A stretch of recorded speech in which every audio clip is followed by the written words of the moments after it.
Assalamualaikum warahmatullahi wabarakatuh. Good morning, student. How are you today? I hope you are still in a fresh and good condition. Today we will study about habit and the material is science. Before we start our study, let's open our study by reciting basmalah together. Bismillahirrahmanirrahim. Okay, thank you. Today we will study about human sense organs and the organ is eyes. There is human eye anatomy. You can look at the picture. Okay, the eye is the sense organ that functions to see the world around us. Using healthy eyes, we can see everything around us in their colors and shapes. Jadi mata adalah indera kita yang berfungsi untuk melihat dunia di sekeliling kita. Nah, menggunakan mata yang sehat, kita dapat melihat segala sesuatu di sekitar kita dengan berbagai macam warna dan juga bentuknya.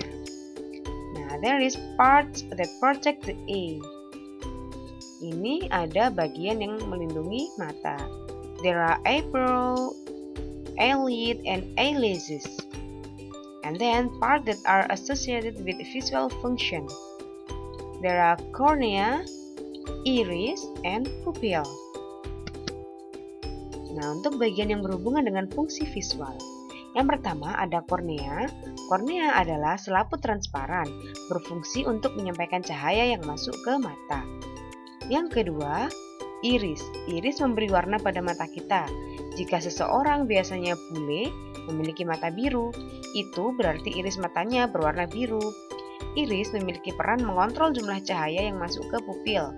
Pupil adalah lubang di tengah iris. Yang ketiga, pupil. Pupil adalah lubang di tengah iris.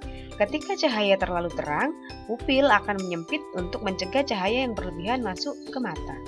Ketika cahaya redup, pupil membesar sehingga cahaya dapat masuk ke dalam mata. Yang keempat, lens atau lensa. Lensa mata berbentuk biconvex dan transparan, berfungsi untuk memfokuskan cahaya yang masuk ke mata sehingga bayangan benda yang akan dilensa menjadi lebih cembung.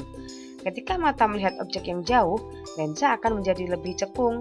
Kemampuan lensa untuk menjadi lebih cembung atau lebih cekung disebut kemampuan akomodasi.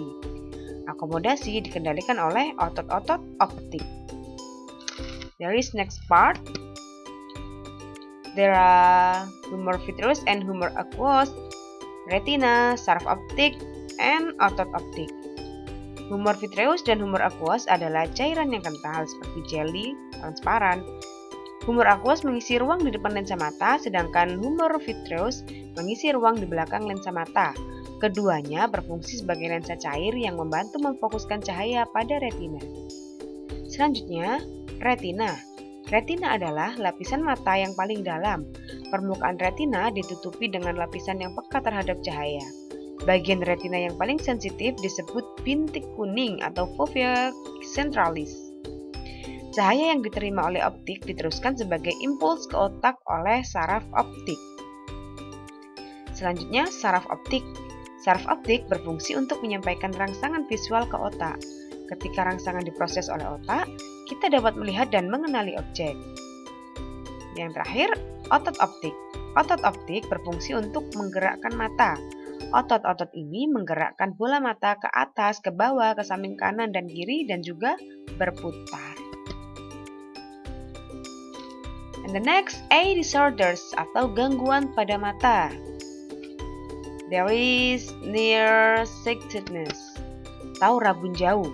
Rabun jauh juga disebut miopi. Orang rabun tidak dapat melihat benda yang jauh dengan jelas karena bayangan benda difokuskan di depan retina. Rabun jauh dapat dikoreksi dengan kacamata lensa negatif atau cekung.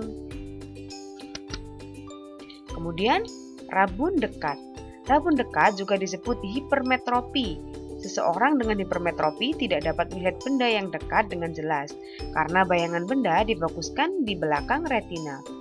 Rabun jauh dikoreksi dengan kacamata lensa positif atau cembung.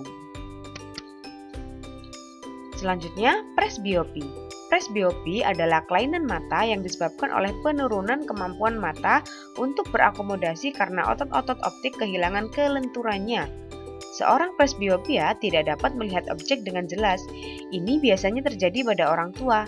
Presbiopi dapat dikoreksi dengan lensa ganda atau progresif, positif dan juga negatif.